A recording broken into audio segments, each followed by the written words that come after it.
Au gala de signature de 400 millions d'euros, mon mari a amené sa maîtresse et l'a présentée comme sa femme. Ma belle-mère m'a giflé et m'a dit de ficher le camp, affirmant que j'étais une plaie pour les yeux. J'ai marché vers la présidente du conglomérat partenaire et j'ai dit « Mère, fais-leur goûter à la faillite ». Le lustre en cristal au plafond de la grande salle de bal du Ritz à Paris, brillant comme la Voie lactée, projetait des éclats de lumière étincelants sur le sol en marbre poli. Les gens se promenaient en riant et en discutant des flûtes de champagne tournoyant dans leurs mains, des robes de créateurs s'effleurant au milieu du parfum, des fragrances sur mesure. Au milieu de cet espace extravagant, je me sentais aussi déplacée qu'une fausse note dans une symphonie parfaite. Aujourd'hui était un jour capital pour le groupe d'Argentlieu. Le jour de la signature d'un contrat immobilier commercial d'une valeur de 400 millions d'euros, un chiffre assez vertigineux pour submerger n'importe qui. Mais pour moi, Iseult, l'épouse du jeune PDG Ambroise d'Argentlieu, ce n'était qu'une soirée de plus dans mes 3 années de mariage. Une soirée où je savais que je serais de nouveau invisible. Mon mari Ambroise se tenait au centre de la salle de bal, levant son verre souriant de manière radieuse aux côtés de son père et d'importants partenaires. Il portait un costume Yves Saint-Laurent parfaitement taillé, l'air élégant et charismatique. Mais pas une seule fois ce soir-là, ses yeux ne se sont égarés là où je me trouvais. Ma belle-mère Apolline était encore pire. Elle glissait devant moi comme une brise glaciale. Sa longue robe de soirée balmain cramoisie exsudait la fierté et le pouvoir exactement à l'image de sa personnalité. Elle était occupée à saluer, à serrer des mains et à recevoir des compliments. Dans son monde, je n'étais qu'une décoration superflue. J'y étais habituée. Au cours des 3 dernières années, j'avais appris à m'habituer à me servir ma propre eau pétillante, à trouver un coin caché pour m'asseoir et à sourire intérieurement sous les regards inquisiteurs de l'élite parisienne. Il me regardait une fille à l'apparence ordinaire dans une robe toute simple, puis regardait mon mari les yeux emplis d'une question muette. Pourquoi elle? J'avais l'habitude de penser que si je vivais décemment de manière obéissante et que je travaillais dur, les gens finiraient par m'aimer. Mais après 3 ans, j'ai commencé à comprendre que le fait que les gens vous aiment ou non n'a rien à voir avec la façon dont vous vivez. L'apogée de la soirée, ou plutôt l'apogée de mon endurance, fut quand Ambroise conduisit une autre femme par la main au centre de l'attention. Elle s'appelait Océane, un mannequin de défilé en pleine ascension avec une silhouette saisissante portant une robe de soirée émeraude en forme de cœur qui épousait chaque courbe de son corps. Elle a passé son bras intimement dans celui d'Ambroise et sans la moindre gêne, mon mari l'a présentée à la haute société. Laissez-moi vous présenter. Voici Océane, mon âme sœur. Quelques personnes ont poliment applaudi et d'autres m'ont regardé avec pitié, mais mon mari n'a même pas jeté un regard dans ma direction. Apolline se tenait à proximité, et non seulement elle ne l'a pas arrêté, mais elle a aussi souri avec une profonde satisfaction. Elle a hoché la tête vers Océane, les yeux affectueux, comme si c'était la belle fille qu'elle avait toujours voulu. Mon cœur eut l'impression d'être broyé dans un étau. Âme sœur, alors que suis-je, l'épouse légale sur le papier, la personne qui a abandonné sa carrière en architecture pour rester à la maison et s'occuper de sa famille, la personne qui est restée silencieuse à travers tous ces dîners d'affaires nocturnes dans le Marais, et maintenant j'étais devenue une étrangère dans mon propre mariage. Je ne pouvais plus le supporter. Prenant une profonde inspiration, j'ai refoulé les larmes qui montaient à mes yeux et j'ai marché vers eux. Je n'ai pas crié ni fait de scandale, je me suis simplement tenue devant mon mari, la voix d'un calme terrifiant. « Ambroise, pourrais-tu expliquer un peu cela? Ta femme n'est-elle pas encore debout juste ici ?» Toute la pièce sembla se figer. Le doux quatuor à cordes parut soudain déplacé et tous les regards se tournèrent vers nous. Ambroise parut déconcerté. Il détacha le bras d'Océane et balbutia « Iseult, ne fais pas ça, ne fais pas un scandale ici. Nous pourrons parler quand nous rentrerons au triplex. » Le triplex. La maison où je n'ai jamais senti que j'avais ma place. Océane se tenait à côté de lui, souriant avec défi. Elle me regardait comme si j'étais une idiote. Mais la personne qui a mis fin à tout cela n'était pas mon mari, c'était ma belle-mère. Apolline s'est avancé son visage au contour parfait se durcissant en traits autoritaires. Sans un mot, elle a balancé sa main. Une gifle sèche a résonné noyant la musique d'ambiance. Un côté de mon visage brûlé, la douleur était atroce. J'ai clairement entendu les halètements de choc des cadres de la défense et des mondains. Je me tenais là, mes cheveux soigneusement attachés, maintenant défaits. Quelques mèches cachaient la moitié de mon visage. Je n'ai pas versé une seule larme, mais mon cœur semblait déchiré. Fous le camp! A sifflé Apolline, la voix tranchante comme un scalpel chirurgical. Arrête d'être une plaie pour mes yeux, petite moins que rien ingrate. Personne n'a pris la parole pour me défendre. Mon mari, l'homme que j'avais aimé, et pour qui je m'étais sacrifiée pendant 3 ans, est resté là paralysé. Il m'a regardé puis sa mère, comme s'il calculait quel côté serait le plus facile à vivre. J'ai regardé autour de moi les yeux remplis de pitié, de curiosité et même de jubilation. Au milieu de centaines de personnes puissantes, je me sentais totalement seule. La douleur physique n'était rien comparée à l'humiliation qui rongeait mon âme. Il m'avait frappée humiliée, juste parce que j'avais osé revendiquer mon statut légitime. Donc, à leurs yeux, je ne valais même pas autant qu'un centre de table. Je me suis lentement redressée, ma main touchant inconsciemment ma joue brûlante. Je n'ai pas regardé mon mari ni la femme qui m'avait frappée. Au lieu de cela, j'ai souri d'un sourire étrangement doux. Ce sourire ne semblait pas m'appartenir ni appartenir à quelqu'un qui venait d'être publiquement humilié. Cela a figé Apolline et le regard jubilatoire dans les yeux de la maîtresse Océane a momentanément basculé vers la panique, puis je me suis retournée. Chaque pas de mes talons aiguilles claquait fermement et clairement contre le sol en marbre. Je ne marchais pas vers la sortie menant à la place Vendôme, je marchais droit vers la table VIP où étaient assis les titans de l'industrie. Tous les regards suivaient chacun de mes pas, curieux et confus. Apolline sembla sortir de sa torpeur. Elle aboya « Où crois-tu aller? Pars immédiatement !» Mais je n'y ai prêté aucune attention. Ma destination était juste devant moi. La femme assise au centre de la table de banquet avait les cheveux tirés en un chignon lisse et sa robe vintage Dior noir corbeau exsudait une élégance et une autorité indescriptibles. Elle avait un visage bienveillant, mais ses yeux étaient d'une acuité perçante.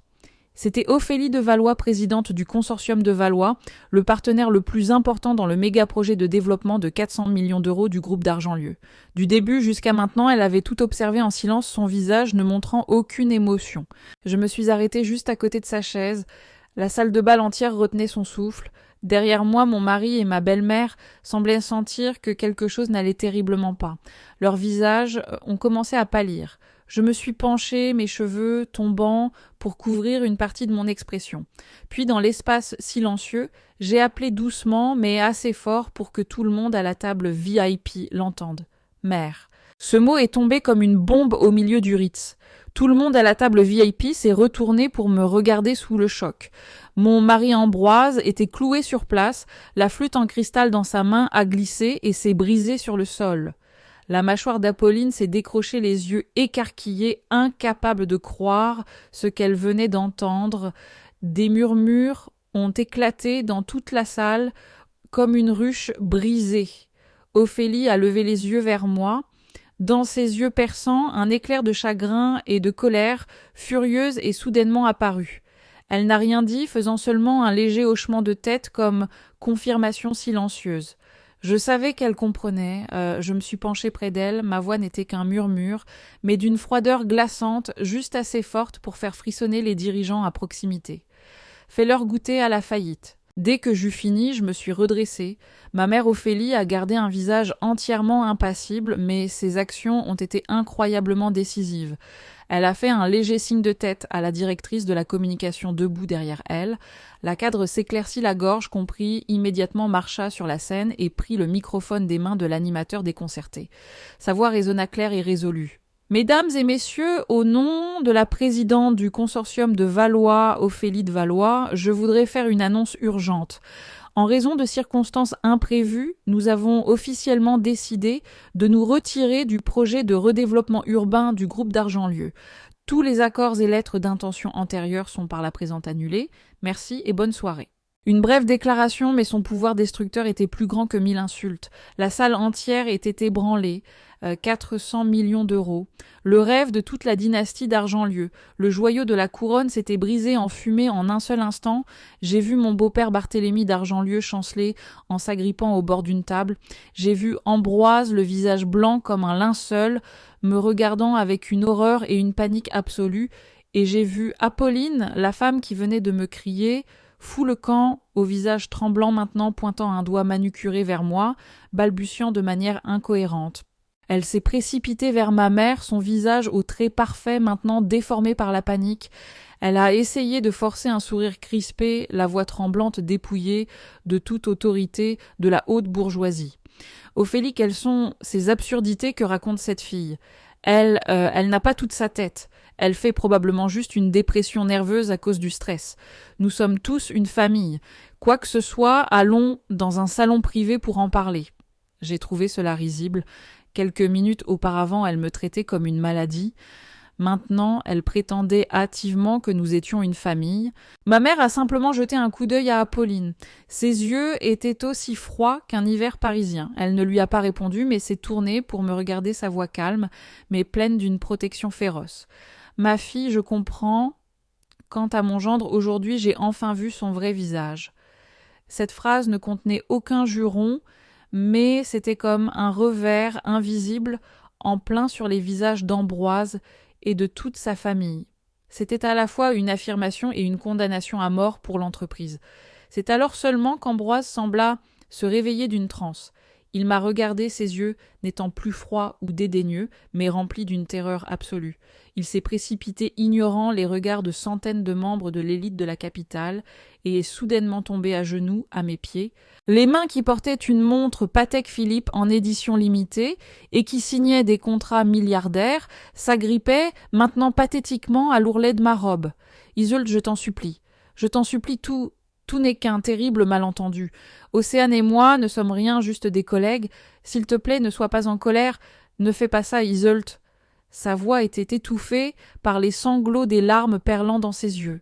J'ai regardé l'homme agenouillé à mes pieds. L'homme que j'avais autrefois aimé de tout mon cœur. Maintenant, je ne ressentais que du dégoût monter en moi. Pour qui jouait-il la comédie ?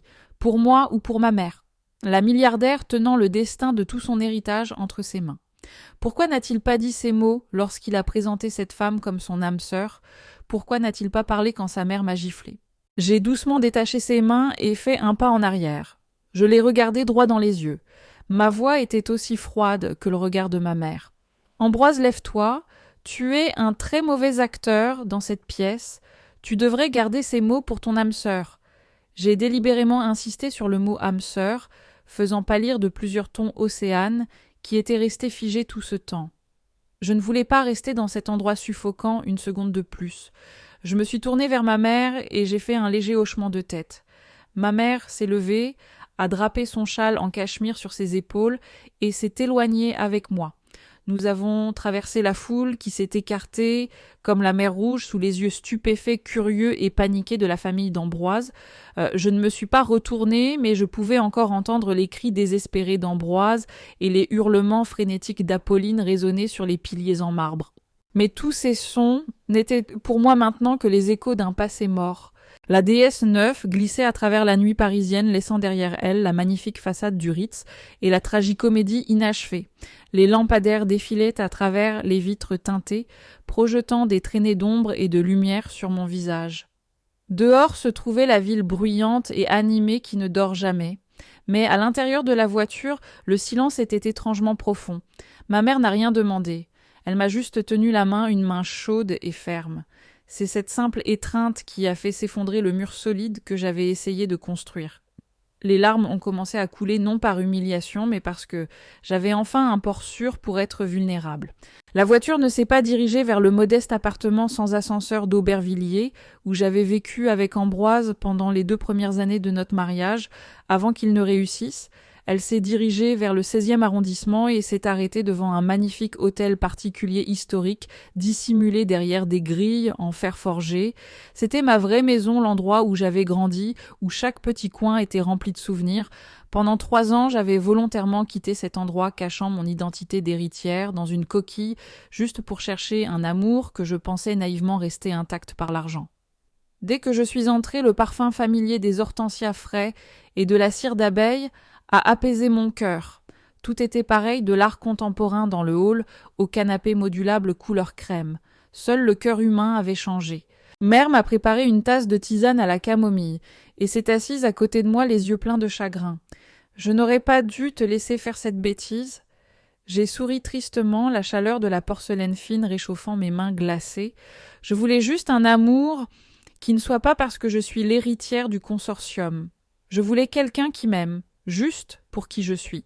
C'était la raison pour laquelle j'avais supplié ma mère 3 ans plus tôt de me laisser cacher mon identité vivant comme une jeune architecte ordinaire. Et puis j'ai rencontré Ambroise, un jeune chef de projet talentueux, au sourire chaleureux. Je pensais avoir trouvé le grand amour. J'ai commencé à raconter à ma mère mes 3 années vécues dans cette coquille, dans cet appartement qu'Apolline dénigrait constamment comme étant une boîte à chaussures. À propos des dîners élaborés que je passais l'après-midi entière à cuisiner pour ne recevoir que des plaintes passives agressives lorsqu'ils étaient servis, à propos des fois où Ambroise rentrait tard, après avoir diverti des clients empestant le cognac et le parfum de femme. Quand je posais des questions, il me faisait subir des manipulations psychologiques, me disant que j'agissais comme une folle concernant les sacs Birkin d'Hermès et les vestes Chanel que je devais cacher au fond de mon placard, de peur que ma belle-mère ne me traite de croqueuse de diamants siphonnant les comptes de son fils. J'avais vécu comme une servante non rémunérée, un distributeur automatique sur pattes pour les dettes cachées de mon mari et une ombre silencieuse dans ma propre maison. J'avais enduré cela parce que j'aimais Ambroise et parce que je continuais d'espérer qu'un jour, mon dévouement serait reconnu. Je pensais pouvoir utiliser le sacrifice comme monnaie d'échange pour le bonheur, mais j'avais tort. Plus vous êtes docile, plus il est facile de vous mépriser, plus vous endurez, plus les gens franchissent la ligne. Quand ma mère a fini d'écouter, elle n'a pas pleuré, mais une colère rare et terrifiante a brillé dans ses yeux. Elle m'a attirée dans une étreinte chaleureuse, l'étreinte à laquelle j'avais aspiré au cours des 3 dernières années. Ma douce fille, tu as assez souffert. À partir de maintenant, personne dans cette ville n'osera te regarder de haut, je te le promets. J'ai enfoui ma tête dans son épaule, mes larmes trempant son chemisier en soie. J'ai pleuré pour ma naïveté, j'ai pleuré pour les 3 années de ma vingtaine qui avaient été piétinées. Mon innocence avait fini par exiger un prix exorbitant. Le lendemain matin, je me suis réveillée dans mon lit à baldaquin familier. La lumière matinale filtrait à travers les lourds rideaux. L'espace était d'un calme inhabituel, un contraste frappant avec les sirènes et le bruit des rues d'Aubervilliers. Pour la première fois en 3 ans, j'ai dormi profondément, sans cauchemar, sans me réveiller en sursaut, à cause des textos exigeants de ma belle-mère ou du téléphone d'Ambroise vibrant au milieu de la nuit. Je pensais que la nuit dernière n'était qu'un cauchemar, mais la rougeur enflée sur ma joue était toujours là, un rappel cruel dans le miroir de la coiffeuse. Je suis descendue. Le chef privé de ma mère avait déjà préparé le petit déjeuner. Juste une simple assiette de viennoiserie fraîche et de confiture maison avec du café frais, mais c'était incroyablement délicieux. Peut-être parce que cela faisait longtemps que je n'avais pas pu prendre le petit déjeuner sans me presser, sans entendre de plaintes amères sur mon apport calorique. Pendant que je mangeais, ma mère a silencieusement posé un iPad sur l'îlot en marbre. J'ai jeté un coup d'œil aux gros titres des applications financières. Ils étaient tous identiques. Choc de dernière minute. Le consortium de Valois se retire du méga projet de 400 millions d'euros avec le groupe d'Argentlieu. Quel est l'avenir du groupe d'Argentlieu après l'échec du contrat de la décennie? L'action d'Argentlieu s'effondre à l'ouverture de la bourse de Paris. Tout s'était déroulé exactement comme prévu. Un empire bâti sur l'endettement était maintenant au bord de l'effondrement. En une seule nuit, j'ai fait défiler mon téléphone. Les forums d'affaires et les fils de discussion Reddit bourdonnaient, les gens analysaient et spéculaient sur la véritable raison de l'annulation du contrat. Certains disaient que les finances d'Argentlieu étaient truquées. D'autres pensaient qu'il s'agissait d'une tentative de rachat hostile par une firme rivale. Mais personne ne savait que l'épicentre de ce tremblement de terre à la Défense provenait d'une seule gifle. J'ai goûté à la première douce saveur de la vengeance, une satisfaction rampante dans mon cœur en pensant au visage d'Ambroise et d'Apolline en ce moment. Mais ce sentiment est vite passé remplacé par un vide étrange. Les regarder déposer le bilan me rendrait-il vraiment heureuse? La ruine financière pourrait-elle effacer les cicatrices de 3 ans de violence psychologique? Je n'en étais pas sûre. Je savais seulement que les choses ne pouvaient pas s'arrêter là. Il ne s'agissait pas seulement d'une vendetta personnelle, il s'agissait de récupérer ma dignité pour les années que j'avais sacrifiées sans aucun sens. Mon téléphone a commencé à vibrer sans arrêt. C'était Ambroise, il appelait encore et encore. Quand je n'ai pas répondu, il est passé aux e-messages. Un barrage de bulles bleues a afflué, allant des supplications au chantage affectif. Iseult, je sais que j'ai été un idiot. Pardonne-moi cette fois. Tout est de la faute de ma mère, je n'ai jamais voulu ça. Sais-tu que si nous perdons cet accord avec Valois, toute ma famille est ruinée? Es-tu vraiment si vindicative? Si tu ne réponds pas, je viendrai à l'hôtel particulier pour te trouver.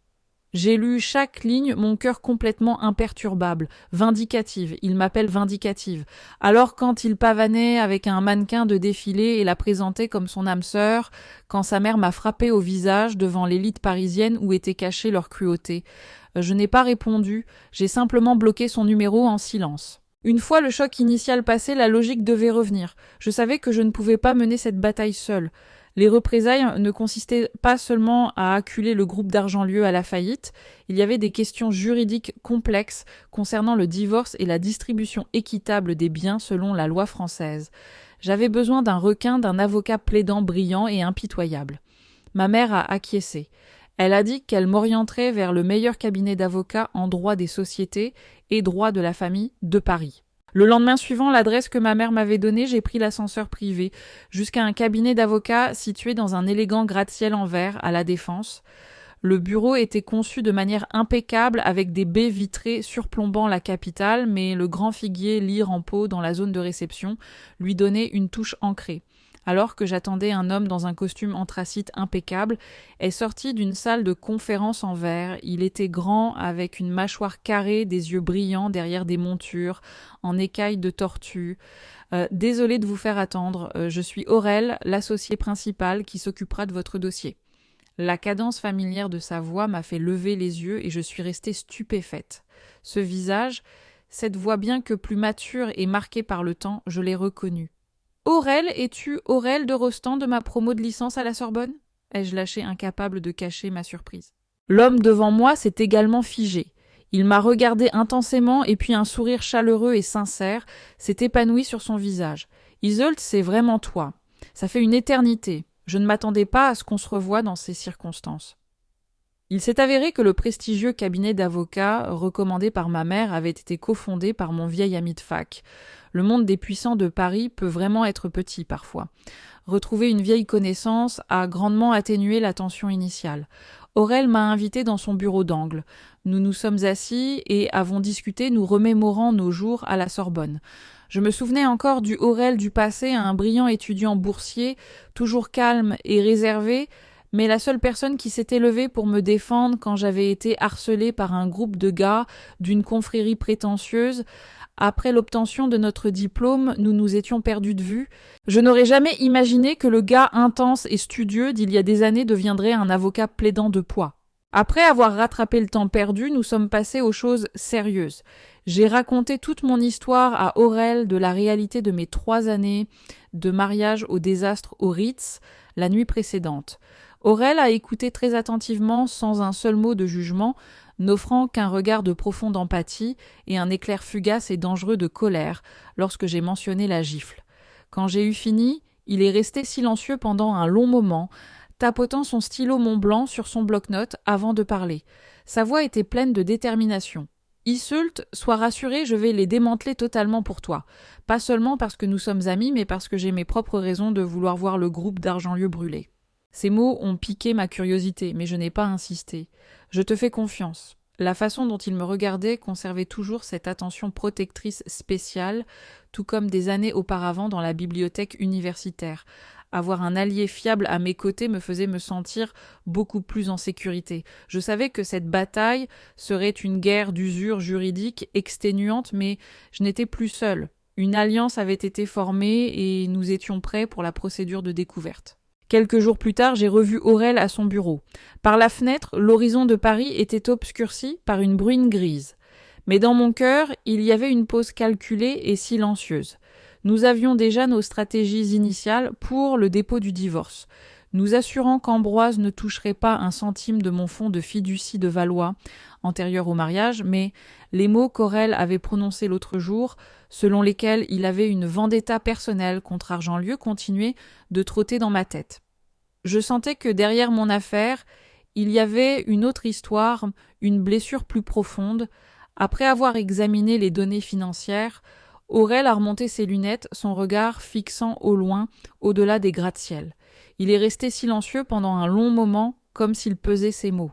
Iseult, je devrais peut-être te dire la vraie raison. Traiter avec Argentlieu n'est pas seulement du travail pro bono pour moi, c'est une dette de sang. Je ne l'ai pas interrompu, j'ai juste attendu en silence. Je savais que ce n'était pas une histoire facile à déterrer. Aurel s'est levé, a marché jusqu'à la fenêtre, ses mains se serrant inconsciemment en poing dans ses poches. Ce projet de 400 millions d'euros, cette communauté écologique de luxe que le groupe d'Argentlieu prévoyait de construire en province, sais-tu sur quelles terres elle se trouve? J'ai secoué la tête. Pendant mon mariage, j'avais seulement vaguement entendu Ambroise se vanter que c'était un terrain vierge dans la vallée de Chevreuse, un bien immobilier de choix pour les riches citadins en week-end. Mais je n'avais jamais cherché à connaître le zonage ou l'acquisition. La voix d'Aurel baissa teintée d'un chagrin lointain. C'était autrefois une ferme en activité, un vignoble. C'est là que mes grands-parents maternels ont vécu toute leur vie. La terre n'était pas immense, juste assez pour une ferme, une grange et des rangées de vignes. Mon enfance, mes étés étaient liés à cet endroit, à l'odeur du mou et au matin tranquille. En écoutant, mon cœur s'est serré.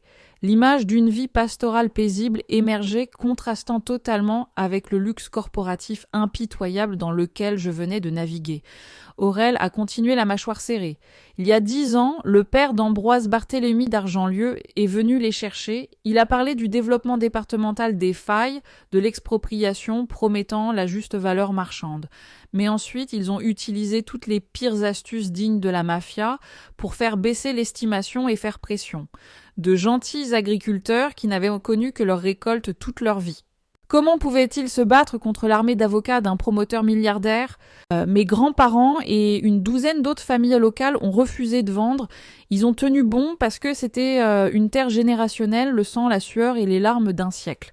Mais ensuite, Barthélemy a envoyé des hommes de main privés pour les intimider. Une nuit, la serre de ma grand-mère a été mise en pièces. Un autre jour, le fidèle berger allemand de mon grand-père a été empoisonné.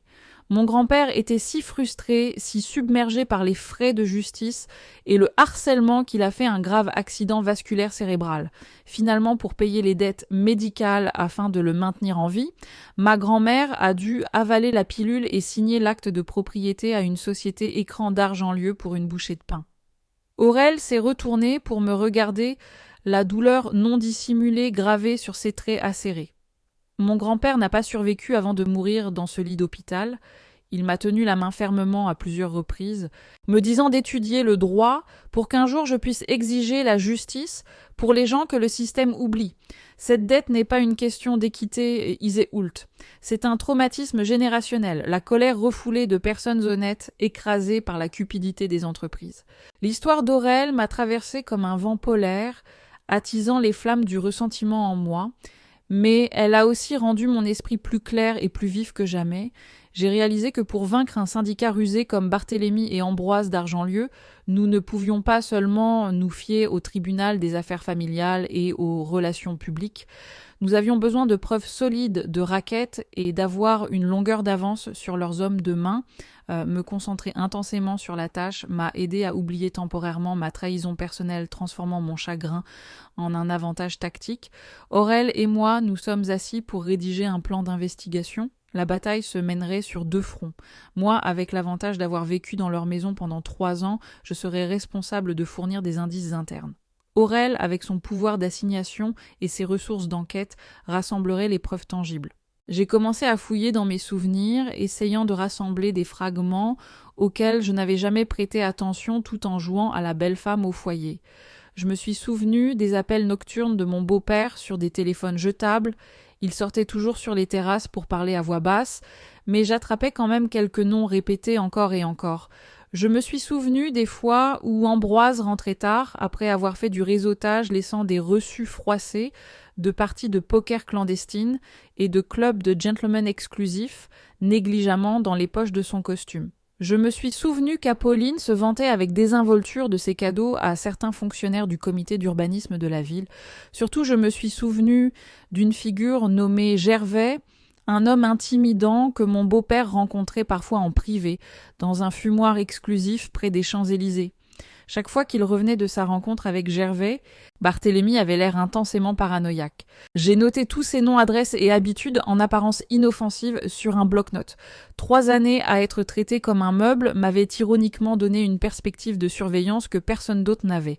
Ces fragments d'informations pourraient être les clés pour débloquer les violations en matière d'association de malfaiteurs du groupe d'Argentlieu. Pendant ce temps, Aurel a commencé une tâche encore plus exténuante. Il a cherché à reprendre contact avec les familles de la vallée de Chevreuse qui avaient perdu leurs terres il y a une décennie. Ce ne fut pas facile. 10 ans, c'est toute une vie. Beaucoup avaient déménagé dans d'autres régions, dispersées un peu partout. Les rares qui restaient portaient une peur invisible et paralysante. Ils avaient été écrasés par l'argent et les muscles une fois, alors ils n'osaient de plus croire que le système fonctionnait. Certains lui ont raccroché au nez. Certains ont claqué leur porte moustiquaire quand ils ont entendu le nom d'Argentlieu. Mais Aurel ne s'est pas laissé décourager. Il a patiemment visité chaque maison, non pas dans ses costumes Yves Saint-Laurent sur mesure, mais en jonc et en veste. En tant que petit-fils dont la famille a également été détruite, il a partagé l'histoire de ses grands-parents, il a partagé leur douleur autour de café, dans des bistrots. Progressivement, le mur de glace de la peur et de la méfiance a commencé à fondre.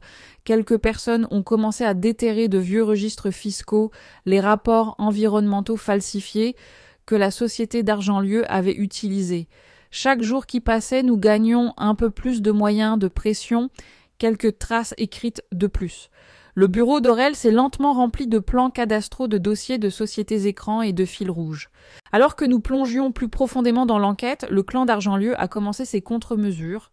Ils ne pouvaient pas rester les bras croisés à regarder leurs actions chuter et leurs secrets se faire sonder. Mais je ne m'attendais pas à ce que leurs représailles soient aussi physiques et effrontées. Un soir, après avoir quitté le cabinet d'Aurel, j'ai conduit mon Porsche Cayenne pour rentrer à la maison. Je me suis garé dans le garage souterrain, privé de l'hôtel particulier. L'espace était silencieux, avec seulement le bourdonnement de la ventilation et l'écho de mes pas. Alors que je verrouillais la voiture et me tournais vers l'ascenseur privé, une silhouette lourde est sortie de derrière un pilier en béton bloquant mon chemin. J'ai sursauté, faisant un pas en arrière par réflexe. Sous les lumières fluorescentes du garage, j'ai reconnu l'homme. C'était Gervais, l'homme de main que j'avais vu au fumoir à cigare, le bras droit de Barthélemy pour faire disparaître les problèmes. Il n'était pas exceptionnellement grand, mais il était bâti comme un parpaing, son visage portant une cicatrice déchiquetée le long de la mâchoire, son regard mort et froid. « Bonsoir, madame d'Argentlieu. Ou devrais-je dire, mademoiselle de Valois, vous avez l'air différente sans le tablier ?» Sa voix était un râle rocailleux porteur d'une menace non dissimulée. J'ai essayé de rester calme, serrant fermement mon sac Birkin mon pouce, planant sur le bouton d'urgence de mon téléphone. « Que voulez-vous, Gervais ?» Il a ricané un sourire dénué de toute chaleur. Il s'est approché, la forte puanteur d'eau de Cologne bon marché et de tabac froid émanant de lui, me retournant l'estomac. Je voulais juste passer voir la belle-fille arrangée du patron. J'entends dire que vous êtes très occupé dernièrement à rencontrer de grands avocats, à fouiller dans les archives publiques de province. Pourquoi se donner tout ce mal isulte? Je vous dis ça par courtoisie. Certaines tombes ne devraient pas être creusées. Laissez le passé où il est. Les poissons ne survivent pas dans des eaux toxiques. Vous êtes jeune riche, vous avez toute une vie de shopping devant vous. Ne vous compliquez pas la vie pour une bande de bouseux. Chaque mot qu'il prononçait était une menace voilée. Il n'a pas élevé la voix, mais son attitude d'un calme effrayant rendait la chose d'autant plus terrifiante. Je savais qu'il ne faisait pas des menaces en l'air. Dans la pègre de l'immobilier parisien, un homme comme lui faisait disparaître des gens. Mais la pointe glaciale de la peur fut fugace, rapidement remplacée par une détermination encore plus forte. S'ils devaient recourir à envoyer leur bulldog, cela prouvait qu'Aurel et moi étions sur la bonne voie. Nous avions touché une artère. J'ai pris une profonde inspiration, m'efforçant de garder une voix stable. Merci pour le conseil non sollicité, mais je sais exactement ce que je fais. Maintenant, écartez-vous avant que je n'appelle mon service de sécurité. Un éclair de colère brute a jailli dans ses yeux morts. Il m'a fixé pendant quelques secondes atroces, puis a eu un sourire en coin, reculant d'un pas. Faites à votre guise, on dirait que vous vous êtes découvert une colonne vertébrale. Mais n'oubliez pas, les maisons de verre se brisent facilement. Espérons que vous soyez assez intelligente pour savoir quand vous retirer. Sur ce, il s'est fondu dans l'ombre en direction de la sortie. J'ai marché d'un pas vif jusqu'à l'ascenseur, la main tremblante en appuyant sur le bouton. Je ne me suis pas retournée, mais j'ai senti son regard sur moi jusqu'à ce que les portes se ferment. La menace de Gervais n'était pas des paroles en l'air. Je le savais, mais je n'aurais pas pu prédire qu'il frapperait si vite ou si mortellement. Quelques jours plus tard dans la soirée, j'ai dû traverser l'autoroute A13 pour rencontrer un vieil employé municipal qu'Aurel avait finalement retrouvé. Dans l'après-midi, une tempête soudaine s'était abattue, déversant des pluies torrentielles et rendant l'asphalte incroyablement glissant. La circulation sur l'autoroute était dense, avançant prudemment. Alors que mon SUV descendait une courbe, j'ai tapoté légèrement les freins pour garder ma distance avec un semi-remorque devant moi. Mais quelque chose d'horrible s'est produit. Ma pédale de frein s'est enfoncée complètement jusqu'au plancher, sans une once de résistance. Mon cœur a bondi dans ma gorge. Les freins étaient morts. Sans aucune puissance d'arrêt, mon lourd SUV a commencé à dévaler la pente prenant de la vitesse. Une panique aveugle s'est emparée de mon esprit pendant une fraction de seconde. Immédiatement, je me suis forcé à me rappeler les cours de conduite défensive que mon père m'avait fait suivre. J'ai retiré mon pied de l'accélérateur, tiré le frein d'urgence électronique et rétrogradé brusquement la transmission, priant pour que le frein moteur ralentisse l'énorme véhicule. La voiture a violemment fait un tête-à-queue, le crissement des pneus sur la chaussée mouillée, assourdissant par-dessus la pluie. Tout s'est déroulé au ralenti. J'ai vu le pare-choc en acier du semi-remorque s'approcher de plus en plus. J'ai violemment donné un coup de volant dans la voie adjacente, faisant de l'aquaplaning et frôlant de peu un taxi parisien. Les klaxons retentissaient autour de moi. Les autres conducteurs regardaient avec horreur. Je serrais simplement les dents, les jointures blanches, sur le volant en cuir luttant désespérément pour contrôler 2 tonnes de métal en fuite. Finalement, après un frottement brutal contre la barrière, en béton, ma voiture s'est arrêtée dans un grincement, les airbags se sont déployés avec un éclatement violent, me coupant le souffle et me laissant étourdi. Je suis resté immobile sur le siège du conducteur, les oreilles bourdonnantes, le cœur battant si fort que je croyais que mes côtes allaient se briser. L'odeur âcre de caoutchouc brûlé et l'odeur de poudre à canon des airbags ont rempli l'habitacle. Dehors, la circulation s'était arrêtée, la lueur rouge des feux arrière illuminant la pluie battante. Tremblant violemment, j'ai forcé la portière et j'ai trébuché sous l'averse. En regardant le panneau avant écrasé et les longues marques de dérapage noir sur la route, la réalité de la mort m'a submergée. Une fraction de seconde plus lente, et j'aurais été écrasé sous le 18 roues ou projeté dans la Seine. Le choc s'est immédiatement dissipé, remplacé par une rage glaciale bouillonnante et meurtrière. Je n'ai pas appelé d'ambulance, j'ai appelé Aurel et ensuite j'ai appelé la police nationale. Quand la police et un mécanicien légiste sont arrivés sur les lieux, l'inspection préliminaire sous les projecteurs a confirmé ma plus sombre suspicion. Mes conduites de frein avaient été sectionnées, une coupure nette et délibérée avec une pince coupante. Ce n'était pas une défaillance mécanique, c'était une tentative de meurtre. Assise sous la pluie glaciale, regardant la dépanneuse remorquer ma voiture détruite, mon cœur s'est transformé en silex. La voix de Gervais résonnait dans ma tête. Les maisons de verre se brisent facilement. Il ne voulait pas seulement m'intimider, il me voulait dans une housse mortuaire, il voulait faire taire l'héritière du consortium de Valois et la procédure de divorce pour toujours. L'ultime frontière morale avait été pulvérisée. Toute hésitation persistante, toute petite pensée pathétique d'un règlement à l'amiable qui restait en moi a disparu. Cette guerre allait maintenant se terminer par une annihilation totale. L'accident sur l'autoroute A13 a servi de catalyseur brutal, il ne m'a pas brisé. Au contraire, il a forgé ma volonté et celle d'Aurel en titane. L'incident a également généré une pression massive. La brigade criminelle a officiellement ouvert une enquête pénale pour tentative de meurtre et sabotage de véhicule, bien que nous sachions que relier cela directement à Barthélemy d'Argentlieu serait incroyablement difficile. La pression policière a forcé la famille d'Argentlieu à se terrer. Nous savions que notre fenêtre d'action se refermait. Nous devions accélérer notre offensive avant que Gervais ne tente un autre coup mortel. La chance nous a finalement souri, non pas grâce aux inspecteurs, mais grâce aux fouilles acharnées d'Aurel dans la pègre. Après des jours passés à tourner à l'adrénaline pure et à l'espresso, Aurel est venu à mon hôtel particulier avec une clé USB. Il m'a dit que par le biais d'un détective privé qu'il avait engagé, il avait obtenu les images des caméras de sécurité d'un immeuble de luxe situé en face de l'entrée de mon garage. La caméra était orientée pour filmer le trottoir, mais elle a capté une petite partie de la ruelle menant à mon parking privé. Nous étions assis dans mon bureau, les yeux rivés sur l'écran de son MacBook. Il passait la vidéo en boucle de la nuit précédant mon accident. L'image était granuleuse à cause de la pluie et du manque de lumière, mais après l'avoir regardée une douzaine de fois, nous avons repéré le fantôme. À exactement 3h15 du matin, un homme dans un sweat à capuche sombre s'est approché furtivement de la grille du garage à contourner la serrure électronique avec un cloneur et s'est glissé à l'intérieur. 10 minutes plus tard, il est ressorti. Nous ne pouvions pas voir clairement son visage, mais sa carrure massive et son boitement distinct étaient indéniables. Aurel a utilisé un logiciel d'amélioration pour nettoyer une seule image. Lorsque l'homme a levé la main pour abaisser sa capuche, un minuscule détail est apparu sous la lueur d'un lampadaire. Sur le poignet épais de l'homme se trouvait un tatouage grossier de scorpion. J'ai senti un frisson glacé me parcourir la colonne vertébrale. Je me suis souvenu de cette nuit dans le garage où Gervais s'était appuyé contre le pilier. La manche de son costume était remontée et j'avais vu exactement ce même scorpion. Mais Aurel ne s'est pas arrêté là. Il s'est appuyé sur ses contacts en droit pénal. Au matin, il avait un nom. L'homme sur la vidéo n'était pas Gervais lui-même, mais un homme de main connu nommé Tancred, un criminel violent qui faisait le sale boulot physique pour l'équipe de Gervais. Tancred venait d'obtenir une libération conditionnelle et figurait officiellement sur la liste de paix d'une société de conseil en sécurité appartenant au groupe d'Argentlieu. Les pièces du puzzle se sont emboîtées avec un clic satisfaisant.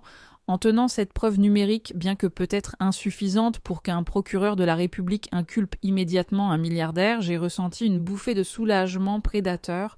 Nous avions la preuve accablante. J'ai regardé Aurel dont la cravate était desserrée et qui n'avait pas dormi depuis 3 jours, ressentant un profond sentiment de gratitude. Merci Aurel. S'il n'y avait pas eu toi, Aurel a juste souri, se frottant les yeux fatigués, son expression incroyablement douce quand il me regardait. Entre nous, Iseult, on ne tient pas les comptes. Ce que je fais pour toi, je le fais pour accomplir la dernière volonté de mon grand-père. Nous sommes ensemble là-dedans. L'intensité dans ses yeux m'a fait légèrement retenir mon souffle. Au milieu de la tempête de tentatives d'assassinat et d'espionnage d'entreprise, sa présence inébranlable était une ancre m'empêchant de dériver vers la folie. Nous savions que la fin de partie approchait et que dos à dos, nous ne tomberions pas. Pendant que nous construisions méticuleusement un dossier pénal, le camp d'Argentlieu implosait de l'intérieur. Cette partie d'échecs aux enjeux très élevés n'impliquait pas seulement moi, Aurel, et les d'Argentlieu, il y avait d'autres pions, des parasites prêts à se retourner contre leurs hôtes pour survivre. Océane, le mannequin qu'Ambroise avait exhibé comme son âme sœur, était l'un de ces parasites. Elle voyait les actions du groupe d'Argentlieu plonger au niveau des centimes et possédant un instinct de prédateur. Elle savait que le navire coulait. Un après-midi, j'ai reçu un appel d'un numéro masqué. La voix féminine à l'autre bout du fil était doucereuse mais teintée de désespoir. « Bonjour Iseult, c'est Océane. Nous devons vraiment parler. » J'ai haussé un sourcil. Totalement pas surprise, j'ai accepté de la rencontrer. Nous nous sommes rencontrés dans un bar clandestin exclusif et faiblement éclairé de Saint-Germain-des-Prés en dehors des heures d'affluence. Océane est arrivée avec de grandes lunettes de soleil, seline et un trench coat. L'air paranoïaque, elle s'est glissée sur la banquette en cuir et n'y est pas allée par 4 chemins. « Iseult, je sais que tu as soif de sang et j'ai quelque chose qui va te servir la tête d'Ambroise sur un plateau d'argent. » Sur ce, elle a posé son iPhone sur la table et a appuyé sur lecture sur un mémo vocal. La voix d'Ambroise a retenti. L'audio était légèrement étouffé, mais c'était indiscutablement lui et les mots étaient absolument ignobles. « Détends-toi, Océane, Iseult ne se doute de rien. C'est une gosse de riche qui veut juste jouer à la poupée. Une fois que l'accord avec Valois sera conclu et que j'aurai sécurisé les 400 millions mon père et moi, restructurerons les actifs dans des paradis fiscaux. Je la surprendrai avec les papiers du divorce et elle ne verra pas un centime de pension alimentaire. Ensuite, on prendra le yacht pour Saint-Barthélemy, juste toi et moi. » On suivit le rire haletant d'Océane et les promesses dégoûtantes d'Ambroise. Je suis restée assise, là, sirotant mon eau pétillante, mon expression totalement neutre, même si je ne ressentais absolument plus aucun amour pour cet homme. Entendre la malice préméditée, la pure sociopathie de son plan, m'a glacé le sang. Pendant 3 ans, j'avais été mariée à un requin souriant. Océane a arrêté l'enregistrement et m'a regardée, s'attendant à ce que je m'effondre. Eh bien, avec ça, tu pulvérises complètement son image au tribunal lors du divorce. Le juge te donnera tout ce que tu veux. Je suis restée silencieuse, faisant tourner la rondelle de citron vert dans mon verre, attendant la facture. Elle s'est penchée, une lueur avide dans les yeux. Je t'envoie ce fichier par airdrop tout de suite. Mais je veux 5 millions d'euros, une goutte d'eau dans la mer pour l'héritière de Valois, n'est-ce pas? J'ai regardé droit dans son visage, lourdement maquillé, mon regard d'un calme troublant. J'ai ressenti du dégoût pour l'homme qui avait prononcé ces mots, et un dégoût égal pour l'opportuniste assise en face de moi, essayant d'extorquer une femme que son petit ami avait maltraitée. Il se méritait vraiment. J'ai réalisé que je préférais brûler mon argent plutôt que de donner un centime à quelqu'un comme Océane. J'ai gloussé doucement, un son sincèrement amusé qui a effacé la suffisance de son visage. « Océane, j'apprécie l'effort, mais je n'ai pas besoin de ta cassette. » Sa mâchoire s'est serrée. « Tu es folle, il allait te laisser sans rien. » Je me suis levée, ajustant les revers de mon blazer. « Et maintenant, c'est lui qui n'a rien. Je te suggère de garder cet enregistrement. Qui sait ? Peut-être que Voici te donnera 50 balles pour l'avoir quand il sera inculpé. » Sur ce, j'ai laissé un billet de 100 € sur la table pour l'eau et je suis sortie, laissant Océane assise seule dans la pénombre, l'air paniqué. Je savais qu'une narcissique comme Océane n'accepterait pas une perte en silence et je comptais sur son manque de contrôle des impulsions.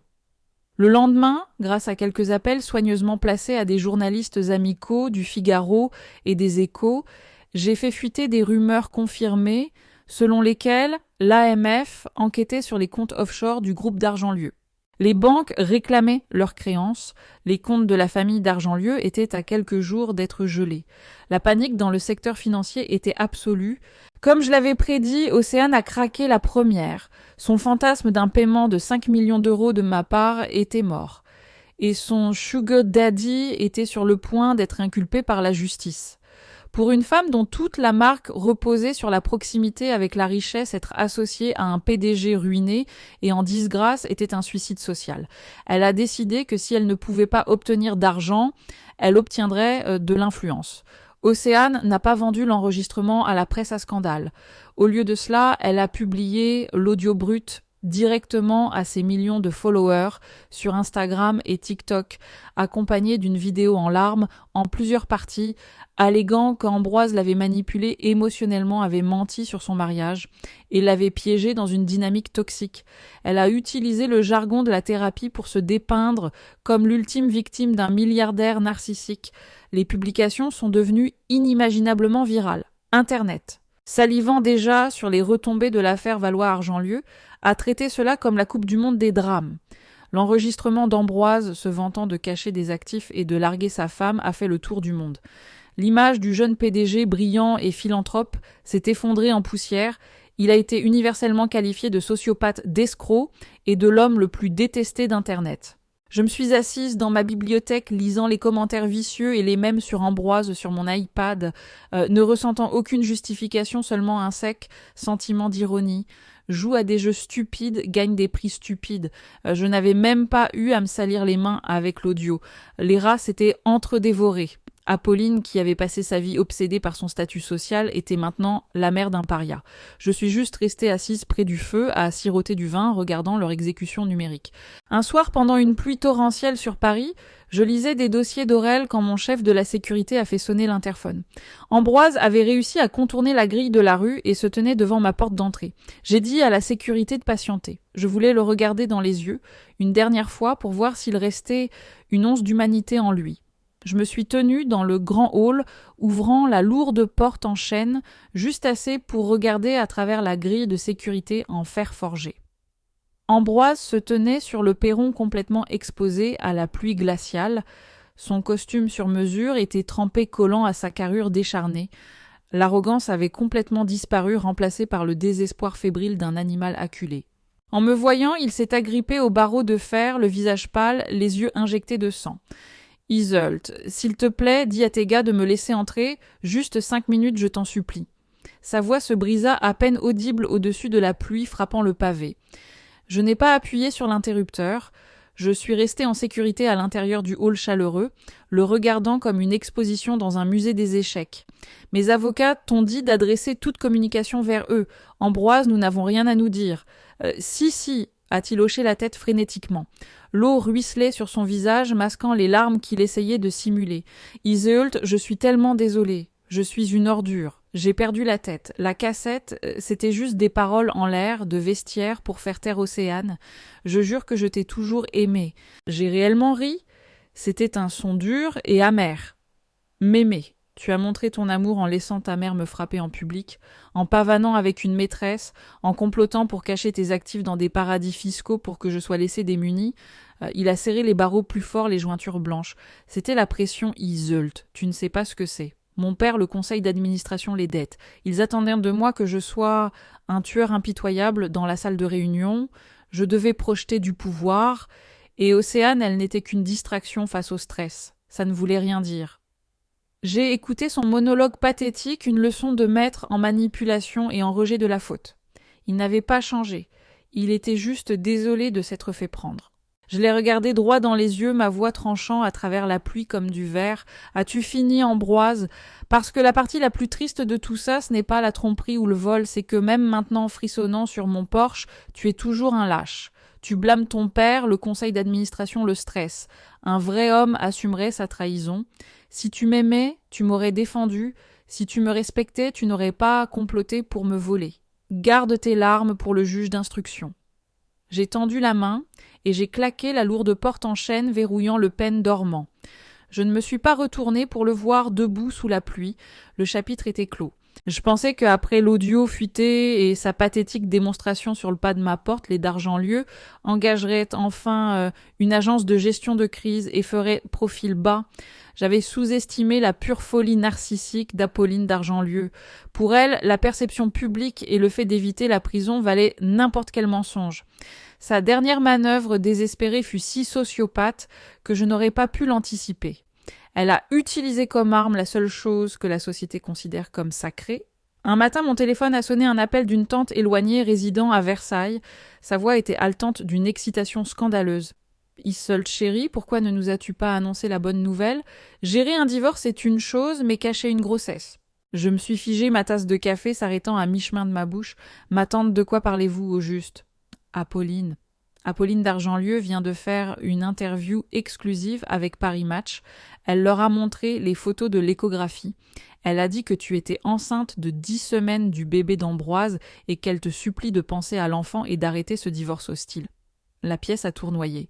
J'ai raccroché le téléphone, une vague de profonde nausée m'envahissant. Ils utilisaient un enfant à naître fictif pour manipuler la sympathie du public et me piéger dans le mariage. Apolline essayait de me dépeindre comme une femme vindicative, hormonalement déséquilibrée, prête à détruire le père et les grands-parents de son bébé juste par dépit. J'ai immédiatement appelé Aurel. Il lisait déjà l'article. En quelques heures, ces détectives privés ont retracé la source de la fuite. Apolline, utilisant son vaste carnet de chèques, avait soudoyé un médecin privé d'une clinique d'élite du 16e arrondissement. Ensemble, ils avaient forgé un dossier médical en béton armé des tests sanguins positifs, des niveaux d'HCG élevés et une image d'échographie volée étiquetée à mon nom, montrant un fœtus de 10 semaines.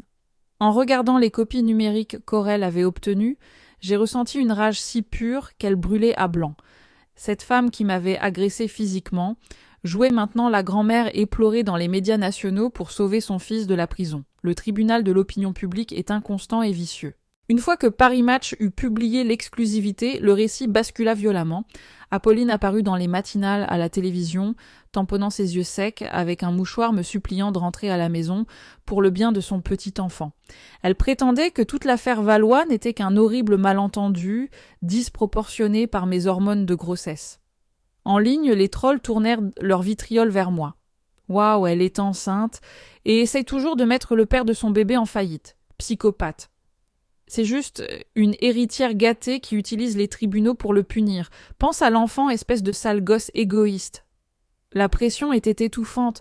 Des paparazzis campèrent devant mon hôtel particulier, mais je n'ai pas craqué. Plus le mensonge est gros, plus la chute est dure. Apolline voulait briser mon esprit, mais elle venait juste de me tendre la corde pour la pendre. Je n'ai pas publié de démenti frénétique sur Twitter. Dans une guerre médiatique, les mots sont inutiles contre des preuves médicales. Il faut larguer une bombe nucléaire de vérité. Je me suis assise dans le bureau privé de ma mère. Ophélie de Valois m'a regardé complètement imperturbable face au cirque médiatique. Laisse-les creuser le trou un peu plus profondément, Iseult. Ensuite, nous les enterrerons. La conférence de presse a eu lieu dans l'auditorium de l'entreprise du consortium de Valois à Paris. La salle était remplie à craquer de journalistes, de reporters financiers et de caméras de paparazzi crépitant comme des stroboscopes. Ils s'attendaient tous à un effondrement larmoyant, à une confrontation désordonnée digne de la télé-réalité au sujet de la grossesse. Je suis entrée sur scène flanquée de ma mère et d'Aurel. Je portais un tailleur pantalon Yves Saint Laurent ivoire à la coupe impeccable. Mes cheveux étaient lisses, ma posture parfaitement droite. Je ne ressemblais en rien à une femme au foyer enceinte et en détresse. La salle est devenue d'un silence de mort alors que j'ajustais le microphone. J'ai regardé directement dans les objectifs des caméras des chaînes d'information. Mesdames et messieurs de la presse, avant d'aborder les rumeurs fabriquées par les tabloïds concernant ma vie personnelle, le consortium de Valois a une annonce majeure à faire.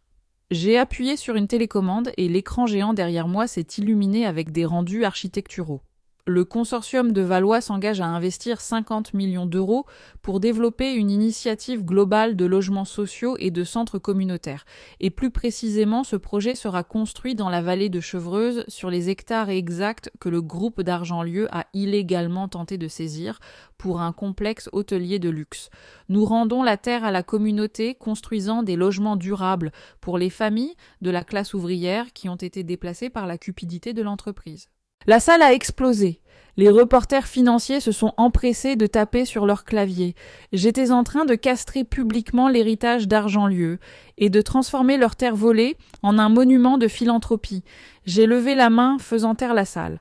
Maintenant, concernant les rumeurs qui ont dominé l'actualité médiatique, les affirmations faites par Apolline d'Argentlieu selon lesquelles je serais enceinte. J'ai fait une pause, laissant le silence s'étirer jusqu'à ce qu'il en soit atroce. Sont catégoriquement, de manière prouvable et pathologiquement fausse. Un murmure de choc a parcouru le corps des journalistes. Mais l'échographie les dossiers du médecin, a crié un journaliste du premier rang. Je n'ai pas répondu. J'ai fait un pas en arrière et j'ai laissé Aurel prendre le podium. Il n'a pas souri. Il a appuyé sur un bouton et un fichier audio a été diffusé sur le système de son surround de l'auditorium. C'était une écoute téléphonique que les enquêteurs d'Aurel avaient obtenue légalement par l'intermédiaire d'un lanceur d'alerte à la clinique. « Écoutez-moi, docteur », résonna la voix hautaine et incomparable d'Apolline dans la pièce. « Je me fiche de la façon dont vous falsifiez l'échographie. Mettez juste son nom dessus et faites en sorte qu'elle paraisse datée de 10 semaines. Le virement bancaire d'un demi-million d'euros sera sur votre compte au Caïman avant midi. » Puis la voix nerveuse du médecin. « Madame d'Argentlieu, c'est de la fraude médicale. Je pourrais perdre ma licence. »« Si vous ne le faites pas, vous perdrez bien plus que votre licence, » rétorqua Apolline. « Une fois que les médias auront diffusé ça, Iseult n'osera pas divorcer d'Ambroise. La réaction du public la forcera à abandonner les poursuites. Imprimez juste cette fichue photo. » L'audio s'est coupé. Le silence dans l'auditorium était absolu, un choc assourdissant. La vérité était nue, hideuse et indéniable. Les visages des journalistes sont passés de ceux de colporteurs de ragots avides à ceux d'enquêteurs furieux. Ils ont réalisé qu'ils avaient été joués comme des pions dans un stratagème de fraude criminelle. Mais Aurel n'avait pas fini. Les actions d'Apolline d'Argentlieu constituent une fraude criminelle, une extorsion et une diffamation, a déclaré Aurel, la voix résonnante. Le procureur de la République de Paris a déjà reçu ses preuves, mais la corruption du groupe d'Argentlieu va bien au-delà des tabloïds. Aurel a fait un geste vers les coulisses et un groupe de personnes est entré sur la scène. Ils étaient plus âgés, portant des vêtements simples et usés, l'air déplacé sous les projecteurs lumineux, mais porteurs d'une profonde dignité. C'étaient les agriculteurs et les résidents de la vallée de Chevreuse, les voisins d'Aurel que Barthélemy d'Argentlieu avait détruits 10 ans auparavant. Un homme âgé s'appuyant sur une canne a pris le microphone. Sa voix tremblait, mais sa colère était claire. Il a détaillé la campagne de terreur, les chiens empoisonnés, les serres brisées, les évaluations frauduleuses et l'intimidation légale qui les avait forcés à quitter leurs terres ancestrales. Il a parlé de son voisin qui était mort d'une attaque due au stress. Il y a eu des halètements audibles de la part de la presse. Certains journalistes ont arrêté de prendre des photos sincèrement émues. Ce n'était plus un scandale de la société parisienne. C'était un acte d'accusation dévastateur contre des abus systémiques. Je me suis avancée, mettant un bras autour du vieil homme. Je me tiens ici aujourd'hui non pas en tant que victime d'un mauvais mariage, mais en tant que défenseur des véritables victimes. La nouvelle initiative de logement de Valois est la première étape pour restaurer ce que les Dargentlieu ont volé. Merci. Les retombées ont été apocalyptiques. Ce qui s'est passé dans cet auditorium a déclenché une réaction en chaîne qui a anéanti la famille Dargentlieu. À 18h ce soir-là, la brigade criminelle et la brigade financière ont mené des raids coordonnés. Je l'ai regardé en direct sur BFM TV depuis le confort de mon salon. Des agents ont envahi le siège du groupe Dargentlieu à la Défense transportant des cartons de disques durs. Barthélemy Dargentlieu, l'intouchable titan de l'immobilier, a été escorté hors de son luxueux appartement de l'avenue Foch, menotté, l'air frêle et terrifié. Apolline a été arrêtée dans un spa de luxe à Deauville, hurlant sur les officiers qui l'arrêtaient alors qu'ils la poussaient à l'arrière d'un véhicule banalisé. Ses cheveux parfaitement coiffés étaient ruinés. Ambroise a été appréhendé par la police aux frontières alors qu'il essayait de monter à bord d'un jet privé à l'aéroport du Bourget. Il ne s'est pas battu. Les images l'ont montré fixant le tarmac dans le vide. Un homme brisé qui réalisait enfin que l'argent de son papa ne pouvait pas lui acheter une porte de sortie face à une inculpation pénale. Les charges étaient stupéfiantes. Association de malfaiteurs, fraude électronique, fraude médicale, extorsion et complot. Le groupe Dargentlieu a déposé le bilan le lendemain matin. Dans les semaines qui ont suivi, ma vie s'est installée dans une paix étrange et tranquille. La tempête médiatique est passée au scandale suivant. J'ai passé mes journées à lire, à travailler sur les conceptions architecturales de la vallée de Chevreuse et à faire de longues promenades dans le jardin du Luxembourg. J'apprenais à respirer à nouveau. Un dimanche après-midi pluvieux, alors que je triais des cartons de ma chambre d'enfant, j'ai ouvert un vieux coffre en cèdre. À l'intérieur se trouvaient des souvenirs de mon défunt père Évrard. Il était un brillant ingénieur en structure qui était mort dans l'effondrement tragique d'un échafaudage sur un chantier de construction quand j'avais 15 ans. Le rapport officiel avait qualifié cela d'accident bizarre. Ma mère avait été dévastée et j'avais enfoui le chagrin profondément dans ma psyché. J'ai sorti un polaroid délavé de mon père, me portant sur ses épaules lors d'un match du PSG au Parc des Princes. Alors que je fixais son visage souriant, un souvenir discordant et terrifiant a refait surface. Je me suis souvenu des semaines précédant sa mort. Il avait été agité, faisant les 100 pas dans la maison, se disputant au téléphone au sujet du stress, porteur et de la négligence criminelle.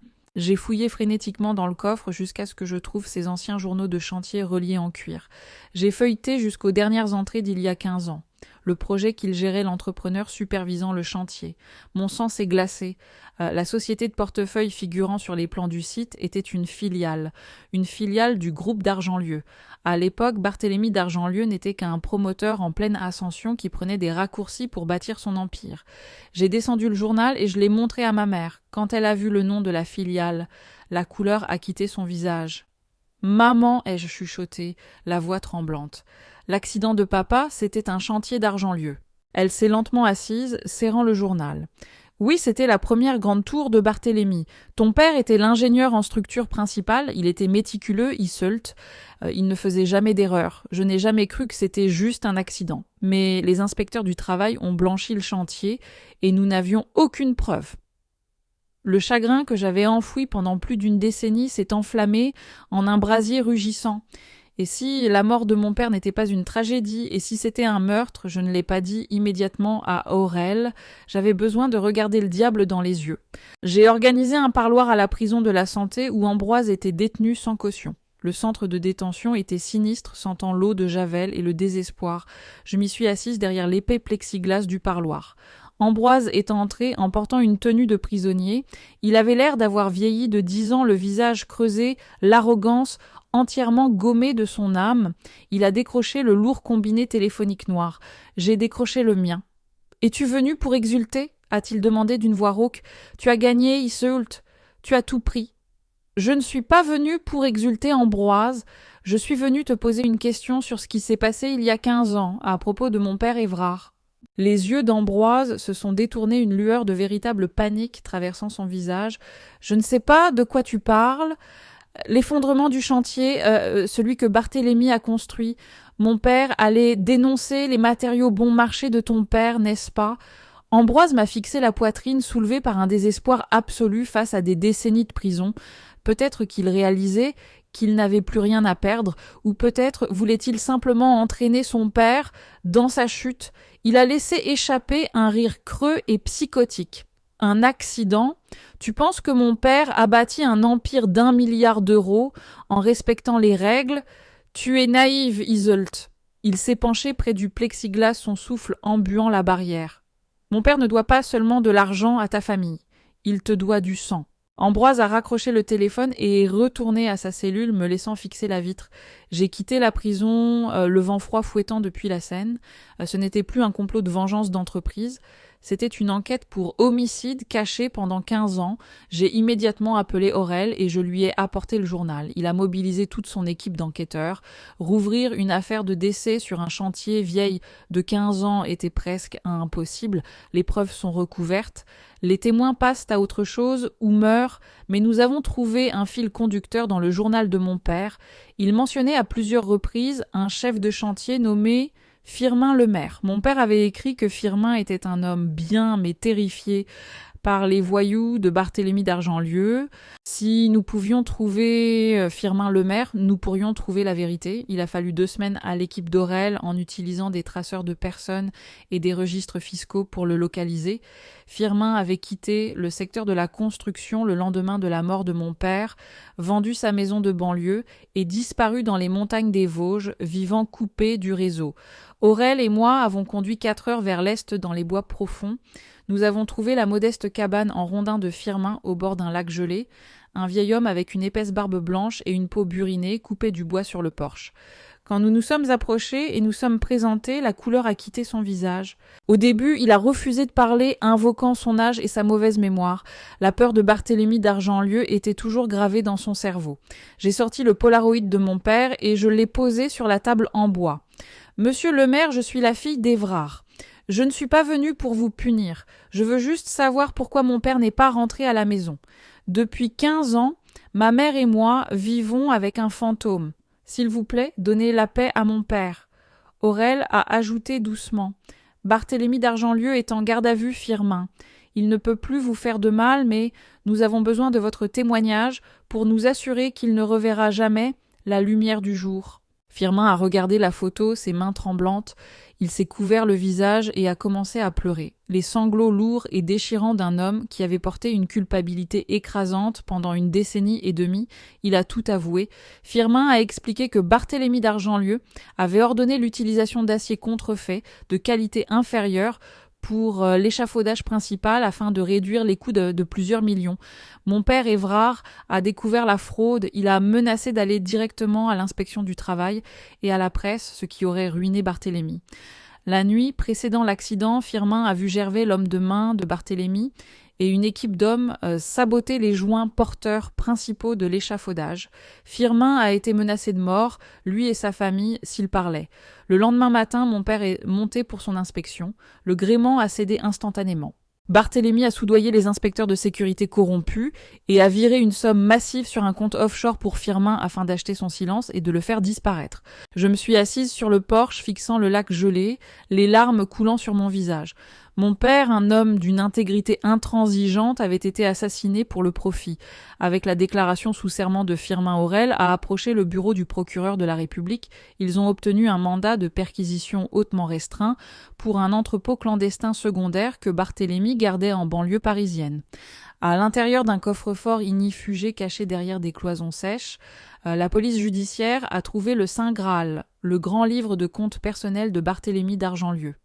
Ce n'était pas seulement de la comptabilité, c'était la police d'assurance d'un homme paranoïaque contre ses propres hommes de main. Il détaillait les pots de vin aux inspecteurs, le virement à Firmin et une entrée glaçante le jour de la mort de mon père. Évrard ne voulait pas entendre raison, j'ai dû m'en occuper.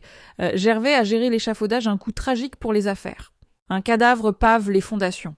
Quand Aurel m'a lu cette entrée au téléphone, je n'ai pas pleuré. J'ai ressenti une sérénité absolue et profonde. Le monstre était enfin piégé dans la lumière. Le procès de Barthélemy d'Argentlieu est devenu l'événement médiatique de la décennie. La salle d'audience du palais de justice de Paris était bondée de journalistes des familles déplacées de la vallée de Chevreuse et des fantômes des victimes de Barthélemy. Ma mère et moi étions assises au premier rang, je portais un tailleur noir, mon visage était un masque impénétrable. À côté de moi, Aurel était assis en tant que mon conseiller juridique, sa présence était un ancrage stable. Barthélemy d'Argentlieu ressemblait à un cadavre, l'aura du milliardaire avait pourri, ne laissant qu'un vieil homme frêle et terrifié dans le box des accusés.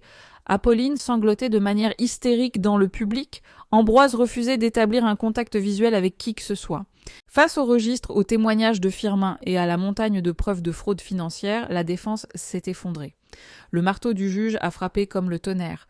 Barthélemy d'Argentlieu a été condamné à la réclusion criminelle à perpétuité, sans possibilité de libération conditionnelle pour complicité d'assassinat, racket et fraude. Ambroise a écopé de 20 ans pour son rôle dans l'extorsion d'entreprises et l'évasion fiscale offshore. Apolline a été condamnée à 5 ans pour fraude médicale et subornation de témoins. Alors que les gardes emmenaient Barthélemy, la salle a éclaté en applaudissements. Ma mère m'a attirée dans une étreinte féroce, pleurant des larmes de pur soulagement. J'ai levé les yeux vers le haut plafond de la salle d'audience, sachant que mon père pouvait enfin reposer en paix. Pendant la liquidation judiciaire, le consortium de Valois a choqué la bourse de Paris en achetant la totalité des actifs du groupe d'Argentlieu. Tout le monde supposait que nous allions dissoudre l'entreprise et effacer ce nom souillé de la surface de la terre. Mais je ne l'ai pas fait. J'ai gardé le nom d'Argentlieu pour la nouvelle filiale. J'ai purgé toute la direction, mise en place une stricte surveillance éthique et transformé un symbole de sociopathie d'entreprise en un moteur pour le développement communautaire. Le nom n'était pas le crime. Les hommes qui l'avaient brandi l'étaient. Mon premier acte en tant que nouvelle directrice de cette filiale a été de retourner dans la vallée de Chevreuse. Nous n'avons pas seulement construit des logements sociaux. Nous avons retrouvé chaque famille qu'Argentlieu avait déplacée. Je me suis assise dans leur salon et je leur ai remis des actes de propriété nouvellement rédigés. Nous leur avons revendu leurs parcelles ancestrales pour exactement 1 euro symbolique, aux côtés de plans de restitution financière massifs tirés directement des domaines liquidés d'Argentlieu.